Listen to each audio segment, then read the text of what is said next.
नमस्कार प्रणाम, मैं हूं हिमांशु द्विवेदी और स्वागत है आपका हमारी खास पेशकश चुनावी चर्चा में। चुनावी चर्चा के तहत आज हम दो चरण में बात करेंगे। पहले बात मध्य प्रदेश की और उसके बाद छत्तीसगढ़ की। मध्य प्रदेश के संदर्भ में जो हमारी बातचीत है वो एक बार फिर भारतीय जनता पार्टी पर केंद्रित है।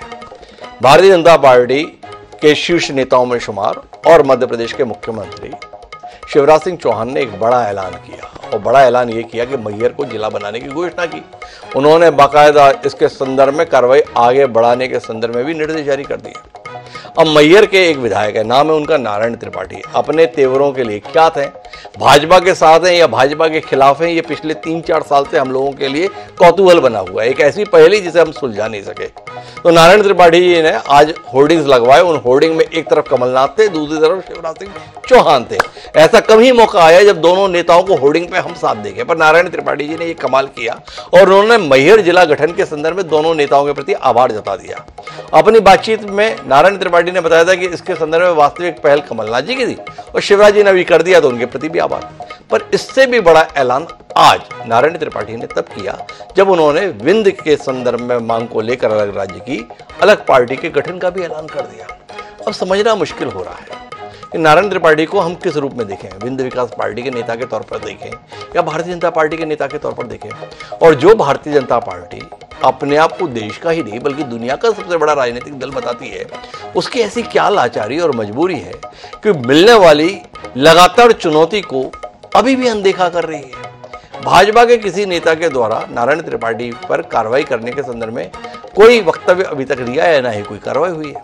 तो इस मजबूरी को भी समझेंगे, नारायण त्रिपाठी की सियासत को भी समझेंगे। तो सीधे चर्चा के लिए रुख करते हैं। 3 खास मेहमान हमारे साथ हैं। एक जो इस पूरी चर्चा के केंद्र बिंदु है नारायण त्रिपाठी जी, वो हमारे साथ हैं। जिस भारतीय जनता पार्टी के वैचारिक पक्ष को समय समय पर सामने लाते रहते हैं, उसके प्रमुख नेता दीपक विजयवर्गीय जी भी हमारे साथ हैं। और इन दोनों के बीच मध्य प्रदेश ही नहीं बल्कि देश की राजनीति को एक अलग तरीके से देखने के लिए क्या वरिष्ठ राजनीतिक विश्लेषक गिरिजा शंकर जी भी हमारे साथ है। आप तीनों का स्वागत। चर्चा की शुरुआत दीपक विजयवर्गीय जी के पास में रुक करता हूं और दीपक जी आपसे समझना चाहूंगा, कुछ कहेंगे आप मौजूदा हालात को लेकर, क्या महसूस कर रहे हैं आप? नहीं, देखिए ऐसा है कि नारायण त्रिपाठी जी अभी तक तो बीजेपी के विधायक ही हैं और बीजेपी के विकास के एजेंडा से प्रभावित होकर बीजेपी में शामिल हुए थे। और उनसे ही पूछ लेते हैं, किस नेता के तौर पर देखें, भाजपा नेता के तौर पर देखें, संभावित कांग्रेस नेता के तौर पर देखें या नई जन्म ले रही विंध्य विकास पार्टी के नेता के तौर पर देखें, किस रूप में परिचय दें नारायण त्रिपाठी जी आपका? मैं भारतीय जनता पार्टी का विधायक हूं। सबसे पहले तो मैं गिरिजा शंकर जी और विजयवर्गीय जी दोनों को प्रणाम करता हूं जी। और मैं भारतीय जनता पार्टी का विधायक हूं। अब कभी कोई बात आती है, यदि मैं अपने क्षेत्र की बात रख देता हूं जी, कोई डेवलपमेंट की बात, कोई परेशानी की बात, कोई समस्या की बात, उस बात को बागी और बगावत की संज्ञा क्यों दे दी जाती है जी? मैं यदि कहा जाए तो मैं विंध्य के पुनर्निर्माण की बात 2004 से कर रहा हूं जी। 2004 में भोपाल में टीन सेट पर एक बहुत बड़ा कार्यक्रम किया था। इसके बाद मुलायम सिंह जी ने, मैं समाजवादी पार्टी में था, मुलायम सिंह जी मुझे बुलाए और बुला के मुझे बोले कि इसको बंद करो, हम बड़े राज्यों के पक्षधर हैं, महासंघ की बात करते हैं, छोटे राज्य भारतीय जनता पार्टी के एजेंडे में है। और 3 राज्य अटल बिहारी वाजपेयी जी ने बनाया भी था, तो मैं उस समय बंद कर दिया। 2009 से फिर इस विंध्य के पुनर्निर्माण की लड़ाई चालू किया और 2009 से जब चालू किया, भारतीय जनता पार्टी में भी जब मैं 14 के चुनाव में लोकसभा में आ गया, तो इसके बाद भी हमारे मंच पर भारतीय जनता पार्टी के सीनियर एमएलए मिनिस्टर रहते हुए भी मंच में आए। मुझे कोई न रोका, न टोका, न बात किया, न मना किया। अब विंध्य प्रदेश हमारा होता था। मुझे मुलायम सिंह जी ने जब बोला था कि भारतीय जनता पार्टी के एजेंडे में है, जब मैं 14 में भारतीय जनता पार्टी में लोकसभा चुनाव में आया तो मुझे लगा कि अब हमारा विंध्य प्रदेश हर हाल में बन जाएगा, इसलिए कि अटल बिहारी वाजपेयी जी के द्वारा 3 राज्य बनाए भी गए थे और भाजपा के एजेंडे में था। यदि मैं पुनर्निर्माण की बात किया तो इसमें अपराधी कहां हो गए, मैं बगावत वाला कहां हो गया? विदर्भ प्रांत का आंदोलन का नेतृत्व सम्माननीय गडकरी जी, सम्माननीय देवेंद्र फडणवीस जी ने किया अटल जी के जमाने में, उनको कोई बागी नहीं घोषित किया। पश्चिम बंगाल में कूच बिहार प्रदेश बनाने का नेतृत्व करने वाले को अभी मोदी जी ने राज्यसभा में ले लिया। अब मैं गड़बड़ कहां होगा ये मैं नहीं समझ पाया। मैं बताता हूं गड़बड़ कहां होगा नारायण जी। भाई आपने नितिन गडकरी का नाम लिया, नितिन गडकरी ने कभी कहा कि मैं अलग राजनीतिक दल बनाऊंगा? आप ना केवल बार बार बोलते रहे कि मैं अलग राजनीतिक दल बनाऊंगा, बल्कि आज तो आपने ऐलान ही कर दिया विंध्य जनता पार्टी का गठन होगा, 230 सीटों पर चुनाव लड़ा जाएगा, 2-3 दिन में चुनाव चिन्ह मिल जाएगा। इसके बाद आप मासूमियत के साथ पूछ रहे हैं मुझे बागी कहा जा रहा है, मुझे विरोधी कहा जा रहा है। थोड़ा समझाइए ना। अलग पार्टी के गठन तक के कदम आपने बढ़ा लिए, इसके बावजूद भी नारायण जी आप चाहते हैं कि हम आपको भारतीय जनता पार्टी के निष्ठावान समर्पित कार्यकर्ता के तौर पर देखें। कैसे संभव है? मैं बिंद के लिए राजनीति करता हूं, मैं मैहर के लिए राजनीति करता हूं, बिंद प्रदेश के पुनर्निर्माण की बात करता हूं, तो मैं अपनी बात तो कोई ना कोई मंच में रखूंगा और किसी न किसी माध्यम से रखूंगा। नारायण जी आपने मेरा सवाल सुना नहीं, थोड़ा धैर्यपूर्वक सुने। नितिन गडकरी के नाम का आपने उल्लेख किया। नितिन गडकरी जी ने अलग विदर्भ राज्य के संदर्भ में अलग राजनीतिक दल के गठन की बात कभी नहीं कही, ना ही ऐसा कोई कदम उठाया। पर आप लगातार नई पार्टी के गठन की बात कर रहे थे। बीच में तो बागेश्वर धाम वाले धीरेन्द्र शास्त्री जी की कथा के साथ में ही आप अपनी पार्टी लॉन्च करने की भी तैयारी कर रहे थे, और आज तो आपने बाकायदा कह ही दिया 2-3 दिन में चुनाव चिन्ह भी आ जाएगा। अब इतना सब कुछ आप करें और इसके बावजूद भी आप चाहते हैं कि भाजपा भी और हम भी आपको भारतीय जनता पार्टी के एक समर्पित कार्यकर्ता नेता के तौर पर देखें। कैसे संभव है? थोड़ा समझाइए ना। मैं अलग राजनीतिक दल आप बना रहे हैं, 230 सीटों पर चुनाव लड़वाने जा रहे हैं और साथ में दावा कर रहे हैं हम वोट कटवा पार्टी नहीं होंगे। इतनी दमदारी आप जब दिखा रहे हैं और साथ में चाहते भी हैं कि भाजपा के समर्पित नेता के तौर पर आपको देखें, कैसे? अब मेरी बात सुनिएगा, मैं कभी नहीं मैं समर्पित की तो बात ही नहीं किया जी। 2014 में मेरे भी मन में आया था कि मोदी जी को प्रधानमंत्री बनाया जाए। कांग्रेस पार्टी से विधायक रहते हुए मोदी जी को प्रधानमंत्री बनाने के लिए मैं भारतीय जनता पार्टी के सांसद का चुनाव पर मैं कांग्रेस का एमएलए रहते हुए साथ देने का काम किया और 4 दिन के अंदर सतना लोकसभा से भारतीय जनता पार्टी के सांसद चुनाव जीते। इसके बाद जब बात आती है मेरे इस बागी और बगावत की, नितिन गडकरी जी, देवेंद्र फडणवीस जी इस पार्टी के मूल बेस के लोग हैं और मैं नारायण त्रिपाठी आयातित आदमी है। 2014 में जब मैं बगावत किया कांग्रेस से और मोदी जी को प्रधानमंत्री बनाने में अपना योगदान देने का काम किया, तो मैं भाजपा में गया नहीं था और भाजपा में मैं आया नहीं था। भारतीय जनता पार्टी के सीनियर वरिष्ठ लोगों ने, माननीय शिवराज जी ने, माननीय अरविंद मेनन जी ने मुझे भारतीय जनता पार्टी में जबरन लाने का काम किया। मैं भारतीय जनता पार्टी में जब आया तो मैं कुछ बातों पे आया हूंगा। जब मैं आया वहां तब मैं जिले की बात किया, मैं प्रदेश के पुनर्निर्माण की लगातार बात करता रह गया। जब मेरी बातों की अनदेखी होगी, मेरी बात कोई सुनने वाला नहीं होगा, जो सुनने वाले लोग थे उनका ट्रांसफर करके बाहर कर दिया गया, तो जब मेरी कोई सुनने वाला नहीं होगा, कोई मंच नहीं होगा, तो मैं अपनी बात तो कहीं ना कहीं रखूंगा ना। मैं मूक दर्शक बन के, बंधुआ मजदूर बन के मैं मौन नहीं रह सकता। मैं अपनी बात प्रभावी ढंग से, कोई मंच मिलेगा उस मंच में बोलूंगा। मैं चिट्ठी लिख के अवगत कराने का काम किया, मैं पत्र लिखना चालू किया। जब कुछ नहीं मिला तो चौथा स्तंभ जो मीडिया का है उस मीडिया में अपनी बात रखने लगा। अब ये मैं बागी और बगावत वाले कहां हो गया। और जब मैं बात रखा तो अपने मैहर के विकास की बात किया, मैहर में सीएम की घोषणाओं की बात किया कि जो जो घोषणाएं किए हैं आप उन घोषणाओं को पूरा करें। यदि घोषणाओं को पूरा नहीं करेंगे तो मैहर के लोग मुझे मार डालेंगे। यदि बिंद में बिजली नहीं है, मैहर में बिजली नहीं है तो मुझे बोलना पड़ेगा। मैं मौन कैसे रह सकता हूं? यदि ट्रांसफार्मर नहीं है तो मुझे बोलना पड़ेगा। मैं मौन कैसे रहूंगा? नहीं बोलूंगा तो मैहर के लोग मुझे निपटा देंगे। अब ये जो बातें हैं मुझे हर हाल में बोलना पड़ेगा, करना पड़ेगा। कोई भाजपा का समझे या बगावत वाला समझे या इससे अलग समझे। मैं बिंद के पुनर्निर्माण की बात करता हूं, यह तो परिवार का हिस्सा बांट का मामला है। कोई मेरा झगड़ा व्यक्तिगत पार्टी से नहीं। अरे नारायण जी एक बात बताओ, मैं तो आपको समझ पाने में बड़ा नाकाम रह रहा हूं।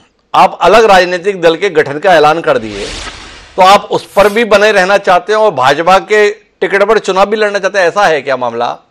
मतलब आपके समझ नहीं पा रहे, आप दोनों नावों की सवारी करेंगे, दोनों घोड़ों की सवारी करेंगे, ऐसा कुछ है क्या? कहना चाहता मैं कोई दोनों नाव की सवारी नहीं करना चाहता। मैं बोल रहा हूं ना जी कि यदि मैं गलत हूं तो मुझे बहुत पहले हटा देना चाहिए था। मैं गलत का हूं, कोई सिद्ध करे ना। यदि विंध्य प्रदेश की पुनर्निर्माण की बात पर मुझे कोई गलत सिद्ध करेगा, इसीलिए तो विंध्य जनता तो पार्टी भाई बड़ा कमाल की स्थिति है दीपक विजयवर्गीय जी। भारतीय जनता पार्टी के सम्माननीय विधायक नारायण त्रिपाठी जी ने आज नए राजनीतिक दल के गठन का ऐलान कर दिया। इसके बावजूद भी वो भारतीय जनता पार्टी के सम्मानित नेता के तौर पर मौजूद हैं। थोड़ा रोशनी देंगे भारतीय जनता पार्टी नारायण त्रिपाठी जी के संदर्भ में क्या सोचती है, या भाजपा को ये डर है कि अगर हम नारायण त्रिपाठी को इस समय बाहर का रास्ता दिखा देंगे तो एक शख्स विंध्य गठन के नाम पर अपने आप को शहीद के तौर पर प्रस्तुत करेगा, इसलिए भाजपा बच रही है। जी दीपक जी। 2018 से 2023 तक के लिए नारायण त्रिपाठी जी भारतीय जनता पार्टी के विधायक हैं। नारायण त्रिपाठी जी ने कई वजह बताई भारतीय जनता पार्टी, लेकिन मैं पहले भी जनपद टिकट की बात है पिछले 15-20 सालों में लगातार अलग अलग स्थितियों में उनके साथ चर्चा में रहा हूँ। जब वो समाजवादी पार्टी के विधायक होते तब भी उनके साथ चर्चा में रहा हूँ, जब वो कांग्रेस के विधायक होते तब भी चर्चा में रहा हूँ, जब वो भाजपा के विधायक बने उस समय भी चर्चा में रहा हूँ और आज भी चर्चा में। जब भारतीय जनता पार्टी उन्होंने ज्वाइन की तो एक प्रमुख कारण था कि भारतीय जनता पार्टी विकास की पार्टी है, विकास भारतीय जनता पार्टी के लिए एक आंदोलन है और उस आंदोलन में नारायण त्रिपाठी जी शामिल होना चाहते। तो 2018 से 2023 के बीच में भाजपा विधायक के नाते अपने क्षेत्र के विकास के लिए वो कोशिश कर रहे हैं। वो अपनी जगह सही हो सकते हैं, मीडिया को क्या लगता है वो अपनी जगह हो सकता है, लेकिन अगर उन्होंने कोई ट्रांसफार्मर की बात की है, किसी अधिकारी की बात की है तो एक विधायक के नाते उसको उंगली नहीं उठाई जाती। अब रही बात उन्होंने कोई लेकर जाकर कोई राजनीति की, तो मैंने वो चर्चा देखी नहीं, लेकिन मुझे लगता है कि पार्टी के नेतृत्व को अगर ऐसा लगता है कि अगर कोई आंचलिक अपनी डिमांड आता है तो उठाने के लिए स्वतंत्र है, जब तक कि वो भारतीय जनता पार्टी क्रेडिबिलिटी के ऊपर कोई सवाल नहीं उठा रहा है और अब तो धर्म का पालन कर रहा है विधायक के नाते। अरे क्या बात कर रहे हैं दीपक विजयवर्गीय, किस दुनिया में आप। माननीय नारायण त्रिपाठी जी आज दोपहर में बाकायदा पत्रकार वार्ता लिए हैं, एक अलग राजनीतिक दल विंध्य जनता पार्टी के गठन का ऐलान किए हैं, 2-3 दिन में चुनाव चिन्ह ला देने की बात कहे हैं, 230 सीटों पर चुनाव लड़ाने की बात कहे हैं, और आप बोल रहे हैं इसमें कुछ गलत नहीं है क्या?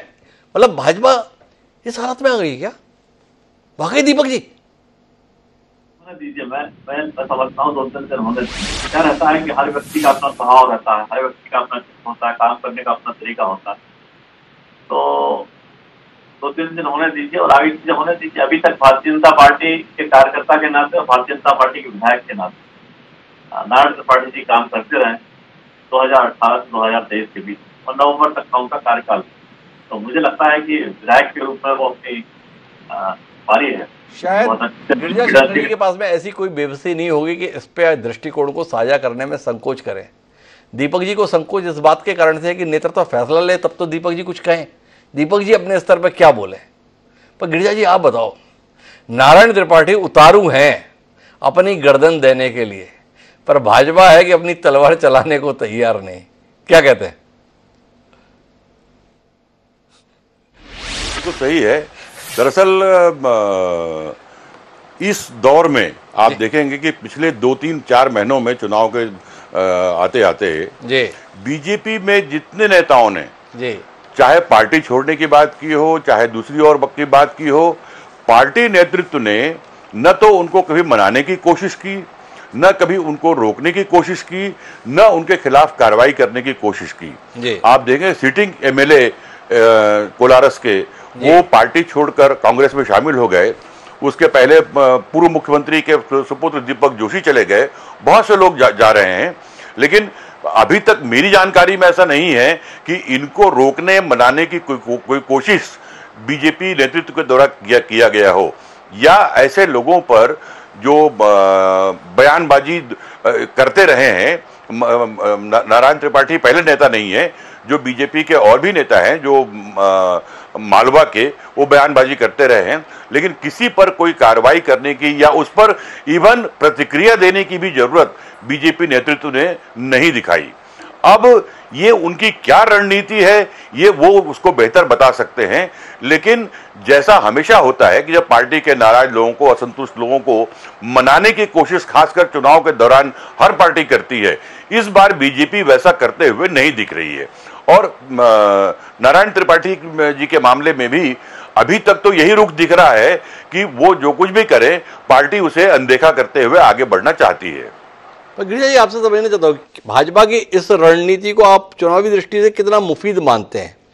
क्या आपका आकलन है कि यह रणनीति ही चुनावी दृष्टि से सही है, या आपको लगता है कि भाजपा कहीं मति भ्रम का शिकार है, समझ नहीं पा रही कि करना क्या चाहिए, और नारायण त्रिपाठी ने पार्टी को इसी स्थिति में ला दिया है?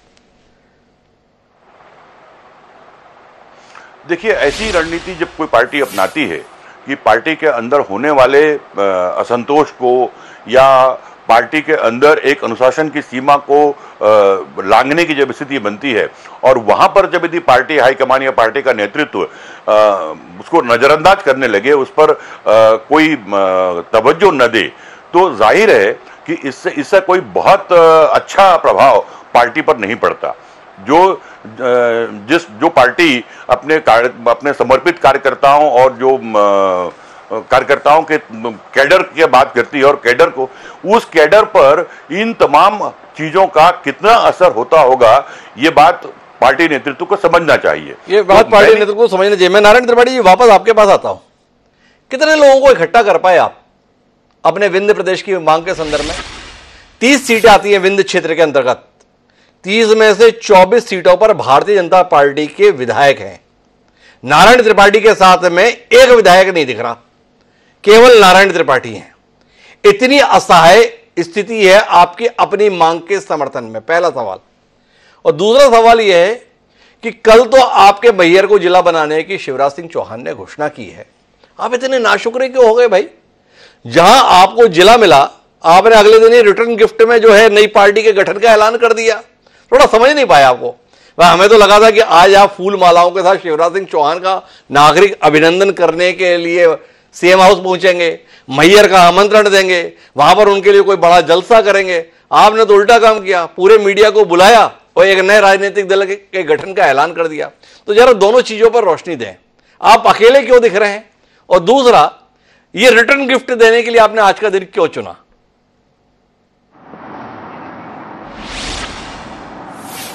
हिमांशु जी, जो भी लोग राजनीति करते हैं उनको दल की चिंता है, टिकट की चिंता है। दल नाराज हो जाएगा तो टिकट नहीं मिलेगी, टिकट नहीं मिलेगी तो उनके अपने कारोबार कैसे चलेंगे। मुझे न दल की चिंता है न टिकट की चिंता है। गिरिजा शंकर जी बैठे हैं, विजय वर्गीय जी हैं, दोनों सीनियर लोग हैं। नारायण त्रिपाठी को 2014 में कैसे लाया गया, कौन लाया गया, कौन लाया, किन शर्तों पे लाए, अरविंद मेनन जी, शिवराज जी, तमाम लोग क्या बातें किए, इसको सामने खुलासा करने वाला कौन होता है?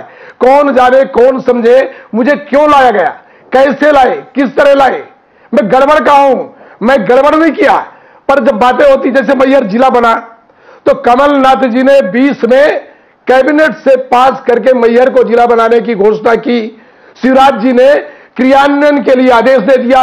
शिवराज जी से भी मेरी मैयर को जिला बनाने की लगातार बातें हुई, पत्र के द्वारा, व्यक्तिगत मिलकर 18 के पहले भी, 20 के बाद भी कमलनाथ से लगातार बात हुई।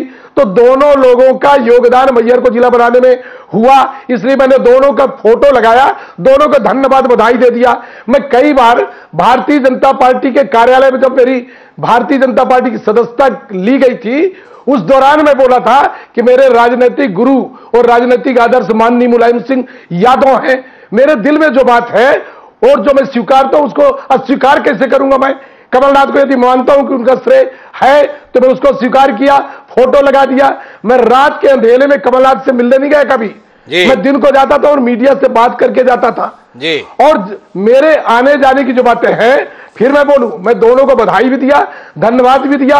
आज पूरा मीडिया आया तो बिंद जनता पार्टी का गठन हो चुका है और मैंने किया, हमारे बिंद के लोगों ने किया है। जब बिंद जनता पार्टी का गठन हो गया और बिंद की मांग मैं 2004 से चला रहा हूं, तो मैं बिंद से दूरियां कैसे बना सकता हूं?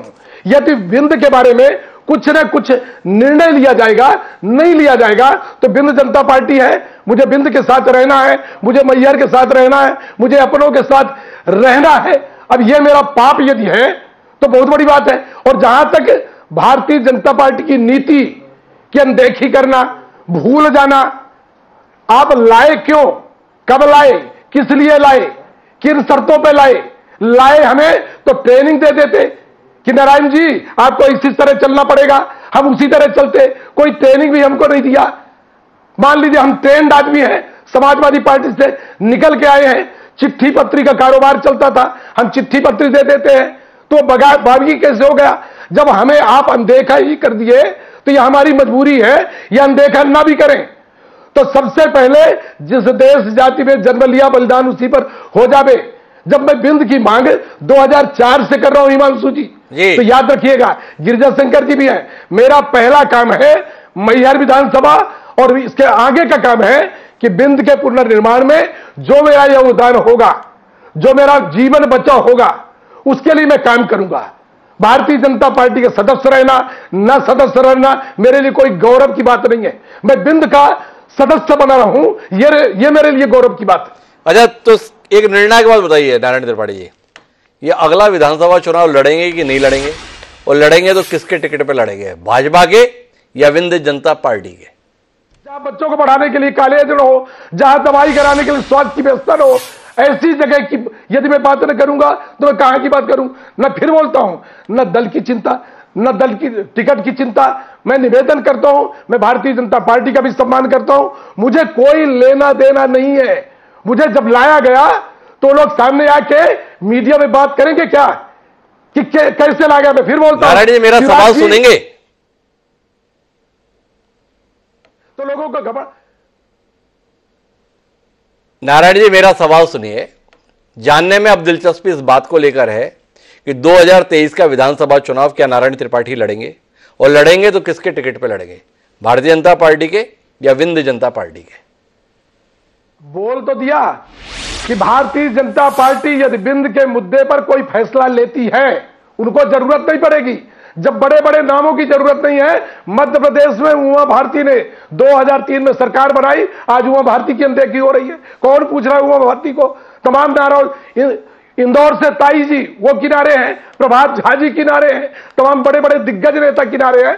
तो नारायण त्रिपाठी की क्या औकात? नारायण त्रिपाठी तो गांव का एक छोटा मोटा गांव के गरीब घर का आदमी है। नारायण त्रिपाठी को कौन पूछेगा? पर मैं अपने बिंद को नहीं भूल सकता। भारतीय जनता पार्टी से किनारे हो सकता हूं पर बिंद की लड़ाई लगातार लड़ता रहूंगा। नहीं कर सकता। तो मैं दीपक विजयवर्गीय जी वापस आपके पास आता हूं। भाजपा का कार्यकर्ता होना मेरे लिए कोई सम्मान की बात नहीं है, और कितनी बेइज्जती की चाह रखते हैं दीपक विजयवर्गीय जी आप? देखिए, ऐसा है कि नारायण त्रिपाठी जी अपने भावनाएं व्यक्त करने के लिए स्वतंत्र हैं, ये उनका लोकतांत्रिक अधिकार है, और जो कुछ कह रहे हैं वो पब्लिक फोरम पे कह रहे हैं, तो उसमें कोई आपत्तिजनक बात है। अब रही बात की हमारे फ्रेमवर्क में कितनी बाहर है अंदर है, तो ये सारी बात हमारे नेतृत्व के सामने भी है और ये स्वीकार है, तो सब कुछ स्वीकार है। तो दीपक जी ने कह दिया पार्टी नेतृत्व जाने भाई, उसे क्या करना है। पर गिरिजा शंकर जी आप क्या कहते हैं? नारायण त्रिपाठी ने अपने कदम बढ़ा लिए हैं, अब भाजपा को तय करना है कि उसे इन कदमों के साथ मंजिल की तरफ जाना है या नारायण त्रिपाठी को अपने दरवाजे से बाहर जाने देना है। भाजपा केवल इतना करेगी कि टिकट नहीं देगी, ऐसा नहीं। जैसा आज के हालात दिख रहे हैं, यदि कोई किसी पार्टी का विधायक नई पार्टी गठन की घोषणा कर देता है, साथ में ये घोषणा करता है कि 230 विधानसभा सीटों पर उसकी पार्टी चुनाव लड़ेगी, तो जाहिर है कि उनकी जो आज की स्थिति है वो तो स्वयं खत्म हो जाती है। वो स्वयं इस बात को मानते हैं, उसके बाद कोई इफ एंड बट से गुंजाइश बचती नहीं है। अब देखना यह है कि जो कदम नारायण त्रिपाठी ने नई पार्टी गठन के साथ उठाया है, जो मुद्दे उठाए हैं, और उसका आने वाले समय में क्या असर होगा, ये चर्चा करने की और देखने की बात है। क्या उनकी नई पार्टी आने वाले समय में क्या कोई ऐसा इंपैक्ट चुनावी राजनीति में मध्य प्रदेश में बना सकने में समर्थ होगी या नहीं? मामला इतना सरल नहीं है। नारायण त्रिपाठी बहुत ही कुशल राजनेता के तौर पर व्यवहार कर रहे हैं।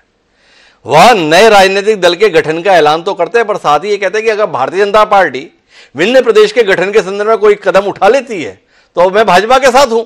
मेरा विषय तो विंध्य प्रदेश का गठन है। भाजपा अपना स्टैंड ले, भाजपा अपना निर्णय ले, भाजपा अपना फैसला बताए कि उसका विंध्य प्रदेश के संदर्भ में क्या फैसला है और उस पर कदम उठा के दिखाए। नारायण त्रिपाठी तो सबको पीछे छोड़ दे रहे हैं। गिरिजा जी, आपने भी इतने नेताओं को देखा, नारायण त्रिपाठी के स्टैंड को देखिए। दीपक विजयवर्गीय जी के मुंह से बोल नहीं फूट पा रहे हैं। इतना कुशाग्र प्रवक्ता पहली बार मुझे असहायता दिखाई दे रहा है। क्या कहते हैं गिरिजा जी? बिल्कुल सही कह रहे हैं आप सही कह रहे हैं। और मुझे लगता है कि बीजेपी नारायण त्रिपाठी के मामले में क्या फैसला करेगी, क्या स्टैंड लेगी, ये तो मैं नहीं कह सकता, लेकिन अब तक का जो अनुभव रहा है पिछले कुछ महीनों का, मुझे नहीं लगता कि वो नारायण त्रिपाठी की मांगों पर या उनकी बातों पर गौर करेंगे, या जैसा वो चाहते हैं कि बीजेपी नारायण त्रिपाठी के समक्ष आत्मसमर्पण कर दे, ऐसी कोई स्थिति मैं तो कम से कम नहीं देखता। ये अलग बात है कि बीजेपी क्या स्टैंड लेगी, ये उनका। पर गिरिजा जी, आत्मसमर्पण नहीं करेगी ये तो ठीक है, पर प्रहार भी कहा करती है, इस पर भी तो कोई टिप्पणी कीजिए। नहीं, मैं तो शुरू में ही कहा कि जितने भी इस तरह के अटेम्प्ट हुए हैं पिछले 3-4 महीनों में, पार्टी के पुराने नेता जो हैं, जो बीजेपी के खाटी नेता हैं, इंदौर के, मालवा के, उन लोगों ने जिस तरह के बयान दिए, उन बयानों पर कोई कार्रवाई नहीं हुई, उन बयानों पर कोई प्रतिक्रिया जाहिर नहीं की गई। एक सिटिंग एमएलए पार्टी छोड़कर चला जा रहा है कांग्रेस में, दूसरे और बड़े नेता, पूर्व विधायक जा रहे हैं। किसी को रोकने की या इस पूरे मुद्दे पर पार्टी ने अपना कोई स्टैंड नहीं लिया। तो हम अगर बातचीत के नतीजे पर पहुंचे मैहर के संदर्भ में और नारायण त्रिपाठी के संदर्भ में, तो कुल मिलाकर साफ चुकंदर वाली स्थिति दिखाई दे रही है। नारायण त्रिपाठी लगातार कदम दर कदम आगे बढ़ रहे हैं। वह कुल मिलाकर अपने आप को शहीद का दर्जा दिलाकर जनता के बीच में वजूद को बनाए रखने की कोशिश में है। और भारतीय जनता पार्टी कहीं ना कहीं उलझन में है, नारायण त्रिपाठी की मांग के साथ जाए या नारायण त्रिपाठी को छोड़कर आगे बढ़ जाए। नफा किस में ज्यादा, नुकसान किस में कम, शायद ये वो उलझन है जिसके चलते नारायण त्रिपाठी पर 3 साल में भी भाजपा फैसला नहीं ले पा रहे। कुल मिलाकर नारायण त्रिपाठी ने अपने आप को तमाम समकालीन राजनीतिज्ञों के मुकाबले ज्यादा कुशल राजनीतिज्ञ तो साबित कर दिया है। उनकी मांग का क्या हश्र होगा वो तो पता नहीं, पर यह दौर, ये कालखंड में नारायण त्रिपाठी के लिए एक अलग अध्याय लिखा जाएगा, इतना तय है। बहरहाल, आप तीनों मेहमानों का बहुत बहुत धन्यवाद हमारे साथ इस चर्चा का हिस्सा बनने के लिए। दोस्तों, आप समय है एक छोटे से ब्रेक का, ब्रेक पर जाएंगे, ब्रेक के बाद लौटेंगे तो छत्तीसगढ़ की सियासत पर बात करेंगे। कहीं जाएंगे नहीं, हम गए और